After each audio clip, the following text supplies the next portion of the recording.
Sejam muito, muito bem-vindos ao podcast Jornada da Calma. Eu sou Helena Galante, companheira de jornada de vocês, e hoje eu estou muito feliz de poder conversar com a Paola Buoro aqui no Jornada. Paola, seja muito bem-vinda. Oi, Helena, que legal poder participar aqui da Jornada da Calma. Está sendo uma honra ter esse convite. Que privilégio, que bom poder ter esse espaço para conduzir todas nós, né, para essa calma que é tão almejada. Tão almejada, Paola é psicoterapeuta, é uma pessoa que acompanha a jornada há muito tempo já também. E aqui, quando a gente começou a gravar, o que que começou a aparecer no áudio, gente? O carro da pamonha. E eu acho isso o símbolo do mundo e da nossa mente. O que que acontece? A gente está tentando ficar calma, a gente está tentando se concentrar, a gente está ficando ficar bem, e o quê? O carro da pamonha tá do lado, azucrinando a nossa cabeça. Paola, quando não tem o carro da pamonha, tem os nossos próprios pensamentos, as nossas próprias questões que ficam aqui tomando a gente. Quando foi que você começou a sentir que a gente poderia cuidar melhor da nossa mente para talvez ter alguma serenidade, alguma tranquilidade para lidar com todos os imprevistos, carros da pamonha inclusos nisso? Olha, desde minha jornada buscando a calma, começa desde o ensino médio, né? Quando eu percebo que essa busca pela calma dos outros, né? As pessoas sentiam muito à vontade para compartilhar os seus dilemas e vinha insights, assim, né? Tava lá pegando a amora na árvore e vinha um insight de uma coisa e encaixava perfeitamente para o que aquela pessoa estava precisando. E eu comecei aí a entender o que é isso de ser a facilitação para a resposta, né? Para encontrar as respostas, para a vinda das respostas para as pessoas. E comecei a aprofundar essa reflexão. Foram alguns anos, né? Depois fiz a faculdade de psicologia mesmo, né? Na faculdade eu percebi o quanto muitas pessoas buscam essas metodologias, essas ferramentas, essas soluções, né? E aí vira, na verdade, isso se torna o nevoeiro da mente do psicólogo, e são muitas abordagens, muitas confirmações, metodologias e buscas por confirmar que a metodologia que eu encontrei é a metodologia melhor, tal. E aí foi quando eu tentando encontrar uma calma, né, nessa jornada de psicóloga que eu encontrei você, inclusive, no curso que a gente estudou sobre a mente, né? E consegui alavancar ainda mais esse caminho, né? Encontrei a quietude na mente. E aí a gente consegue apaziguar qualquer pensamento, qualquer conceito, né? Independente se é o carro da pamonha, a britadeira aqui na Everense, não é?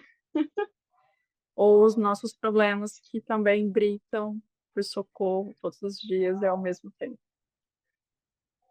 Sabe que você comentou isso sobre a faculdade de psicologia e o quanto tem, né? Às vezes disso, essa é a linha certa, ou não, isso daqui é o melhor. A gente facilmente, né? A nossa cabeça entra em competição em o que é melhor ou não. E eu acho que todos os caminhos são válidos. Aqui tá o Jornada há 6 anos mostrando infinitos caminhos que a gente pode seguir. Mas tem uma coisa em específico sobre esse papel do psicólogo que hoje eu estava refletindo por conta de um vídeo que eu assisti, em função do Dia do Psicólogo, que falava sobre como o psicólogo tem esse lugar de escuta do que a gente não conta para ninguém, muitas vezes, do que a gente acha que a gente nem pode falar em voz alta, porque a gente acha tão errado que a gente pense isso, que isso tenha acontecido, ou que dói tanto, e aí você não está conseguindo falar com ninguém sobre uma coisa que dói, e o psicólogo escuta.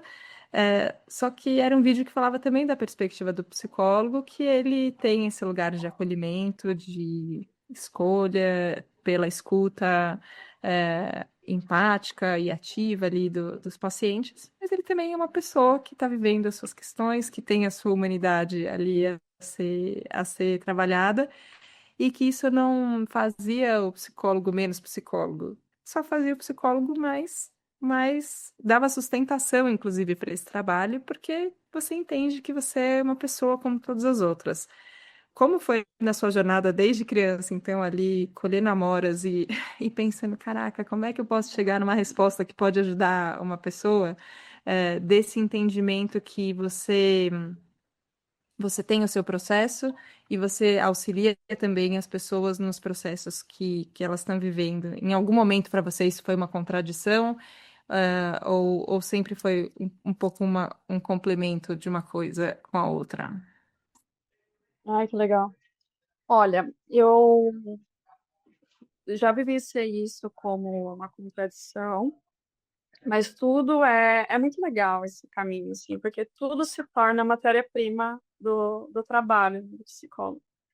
Então, cada crise existencial que eu não tenho mais medo de ter, porque eu sei perfeitamente extrair, transformar essa pedra bruta em um diamante.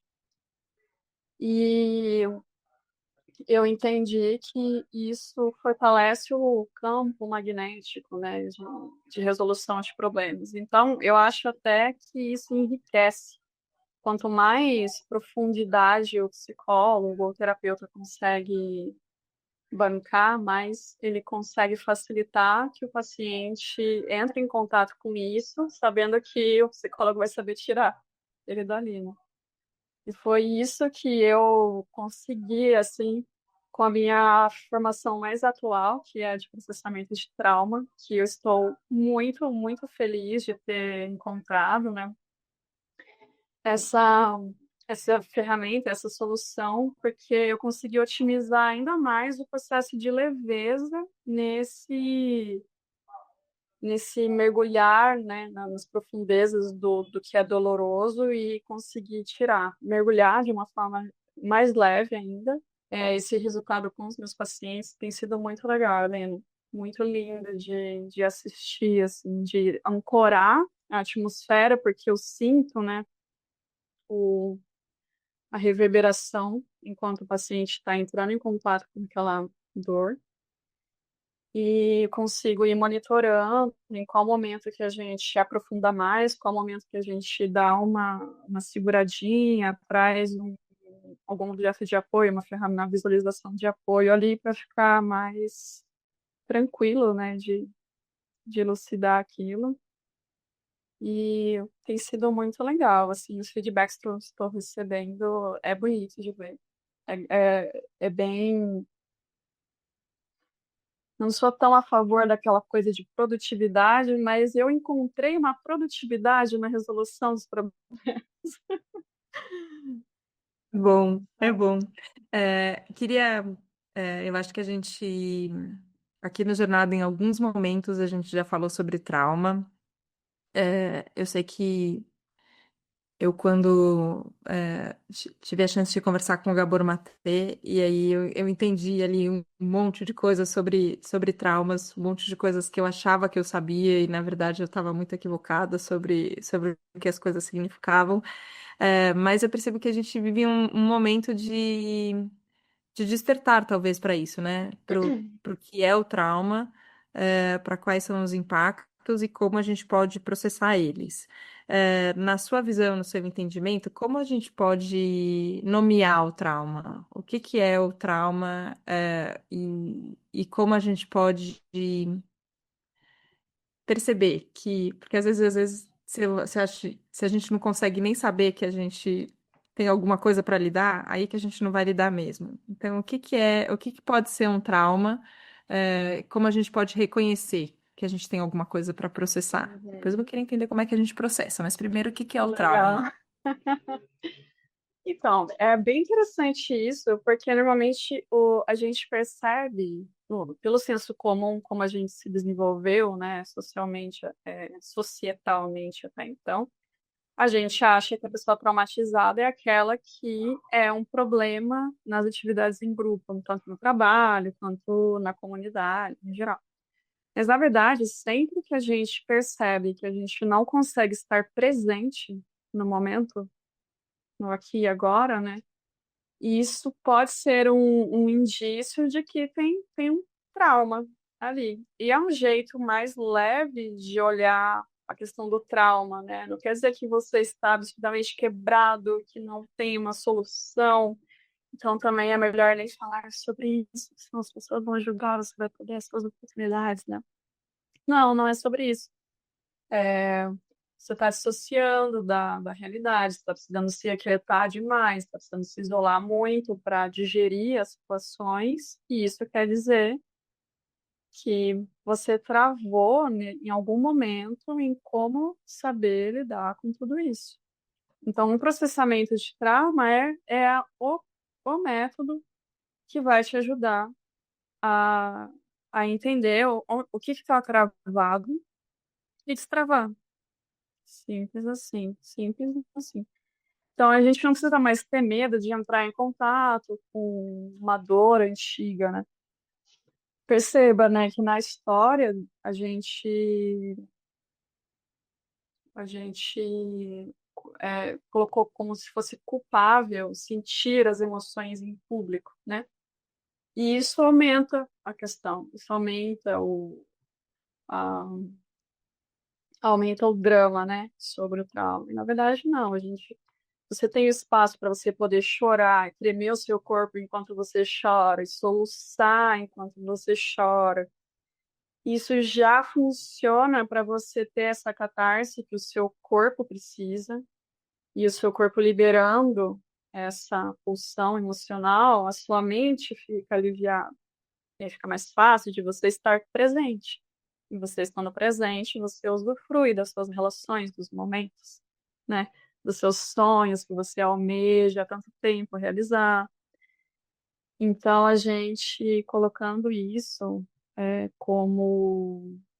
como se for um banho emocional. O processamento de trauma, ele tem que ser colocado na categoria de banho emocional.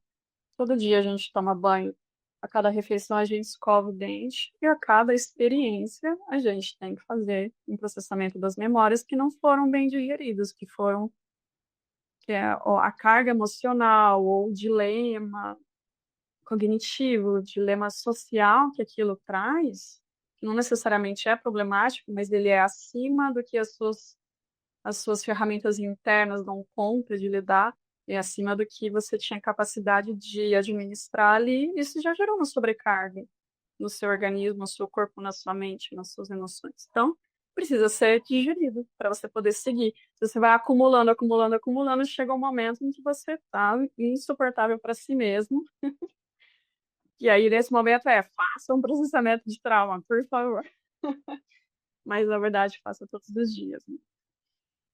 Acho que a gente Como respondeu essa você pergunta. respondeu? Sim, sim, com certeza. Uhum. É, agora eu só fiquei pensando quando você fez essa descrição do chorar, né?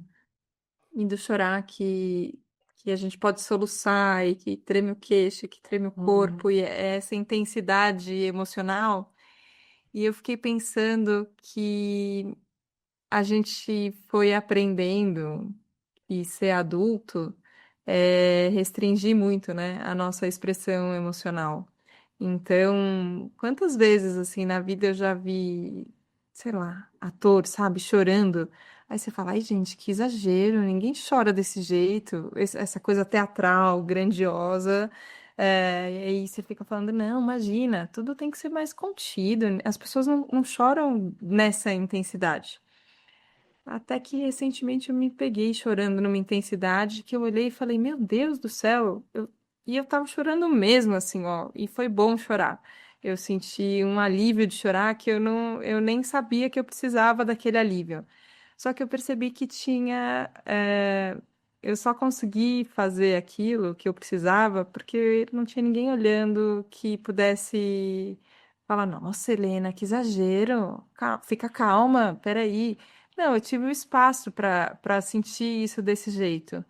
Você acha que a nossa educação social, e acho que talvez até uma repressão emocional que a gente tem, é um impeditivo para para uma manifestação que seria natural. Eu vejo uma criança, a criança chora e chora mesmo, né? Chora, grita de chorar, plenos pulmões, está chorando.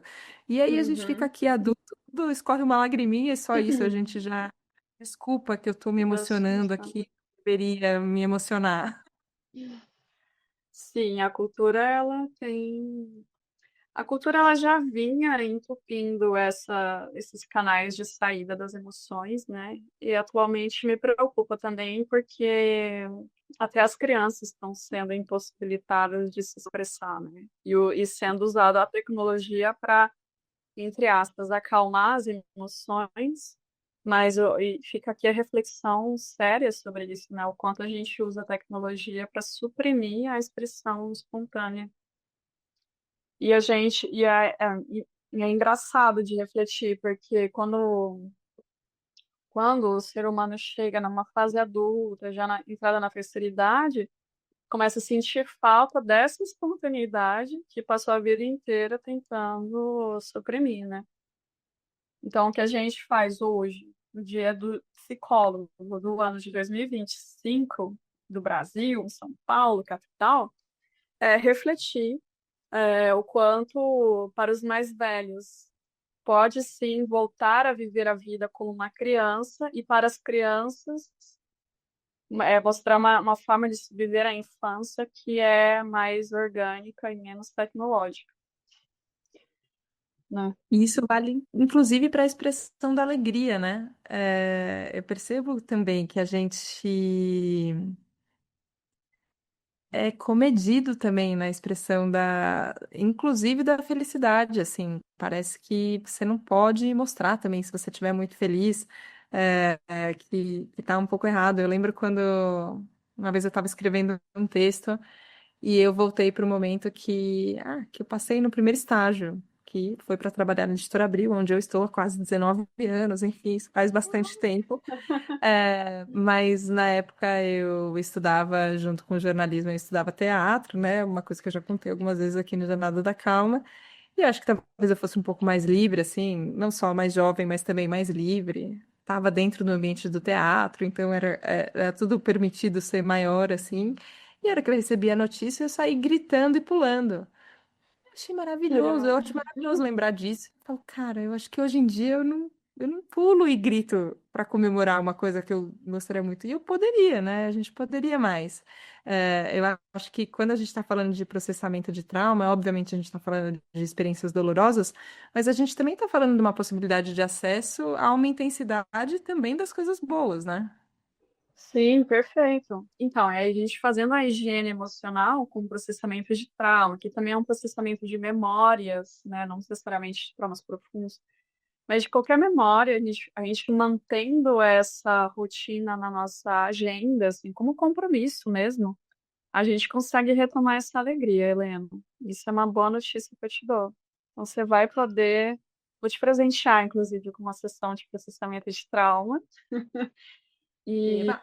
te mostro, te mostro que dá sim para retomar essa alegria. Ela não é uma coisa que quebrou, é só uma sobrecarga de momentos em que você precisou focar no que tinha que ser feito, né?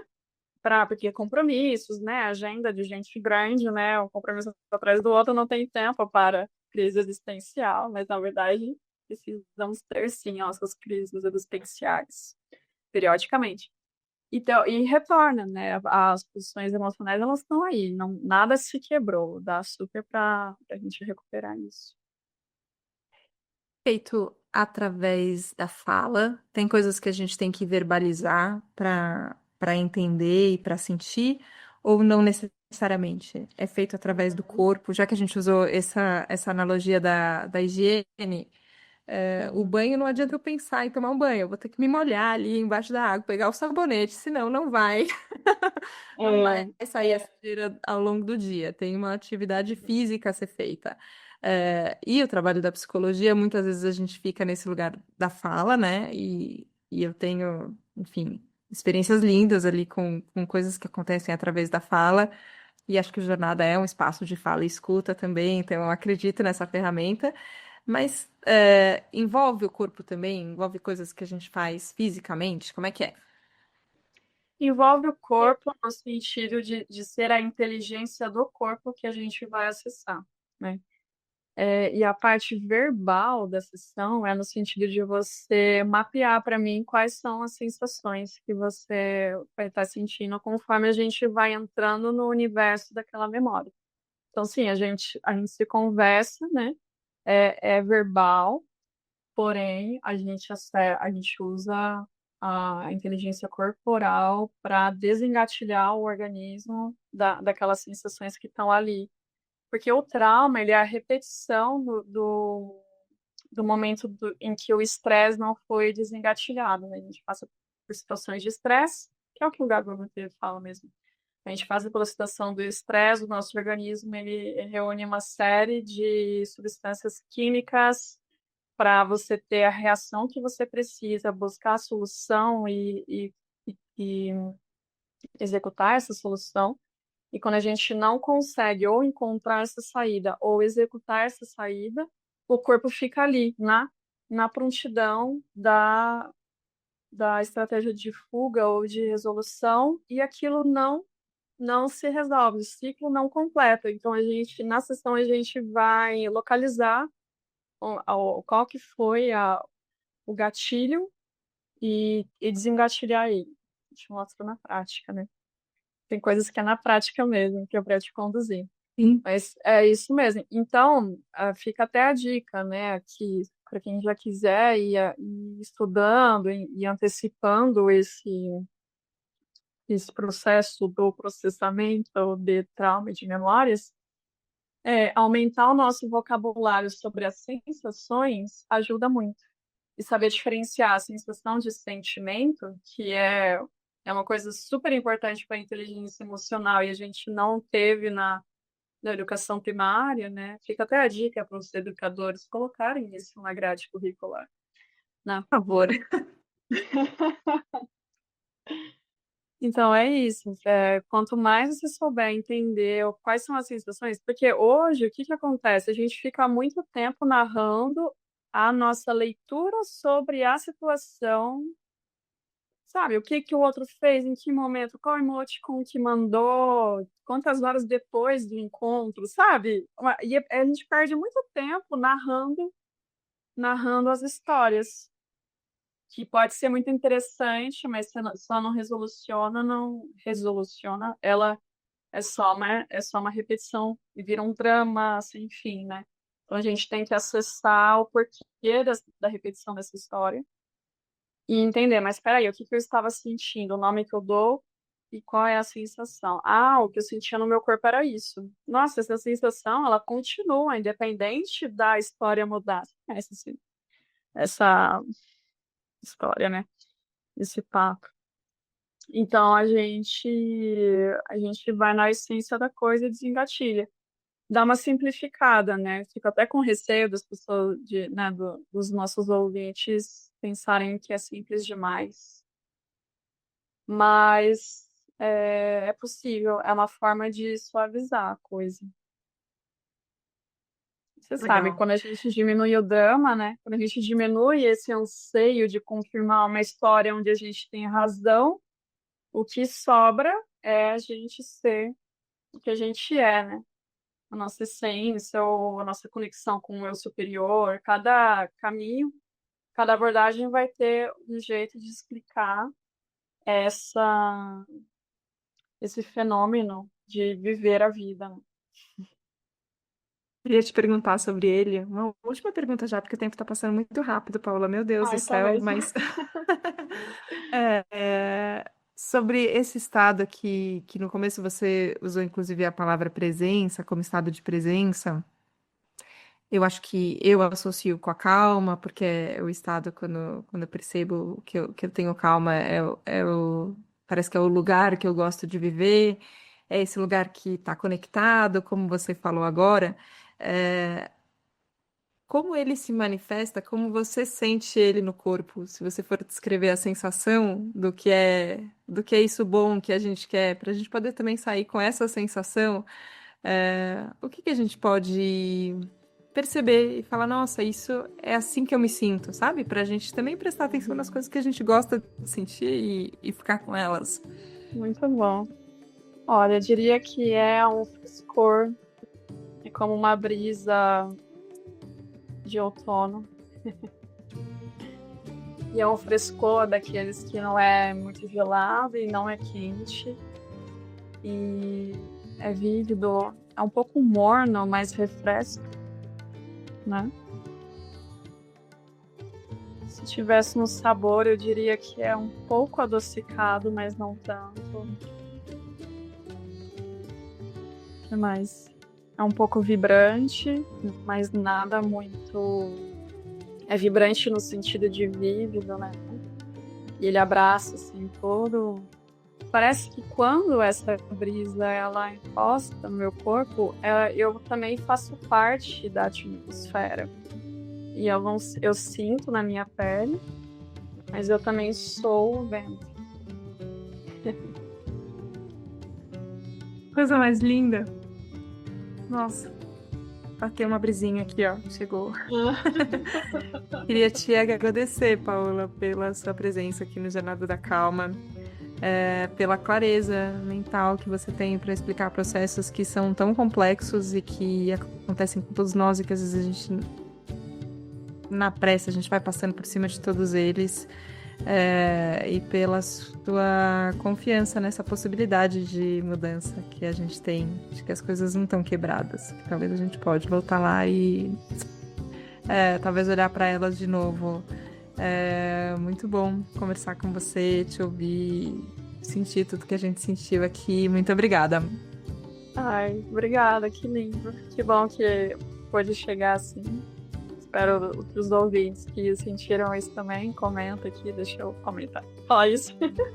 Comenta como vocês se sentiram, pra gente também entender se a brisa chegou até aí. Mas obrigada, eu amei muito. Foi muito legal esse papo, adorei. Que bom, que gostoso. Muito obrigada, Paula.